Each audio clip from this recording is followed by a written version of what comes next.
It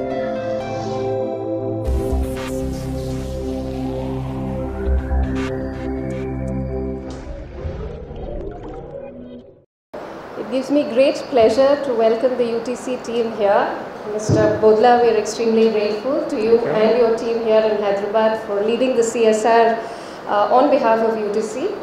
It gives us great pleasure to be associated with a big brand like UTC, and of course it goes without saying that the support that we would get from UTC towards this education of 800 children across 9 villages is substantial.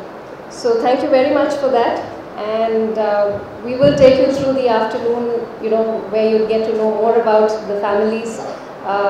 We typically welcome all the corporates to not just restrict themselves to financial support, but you all are welcome to visit, to volunteer and do as much as you can, even in non-financial terms. Just to give a larger perspective on the national and the international front, SOS is present across 132 countries worldwide, and in India we've been here for the last 50 years. Incidentally, we're also celebrating our 50th anniversary this year.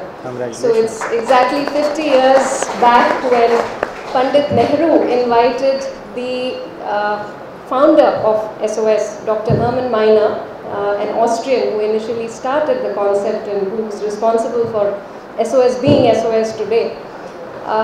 He was invited by Pandit Nehru to come and set up the first village, which happened way back in 1964.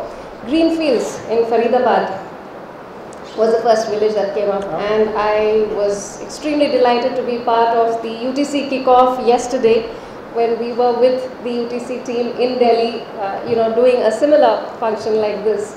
And the kickoff would happen across all the other 7 locations also. 2 have happened. It's also happening at Alibag today, Bangalore, Bhimtal, Cochin, so on and so forth. It continues. So we are extremely grateful, and I would like to thank you all once again for being here, and we look forward to a rewarding and a long-lasting relationship together, to walk along with the children here and see that their futures are kind of fulfilled. So thank you very much.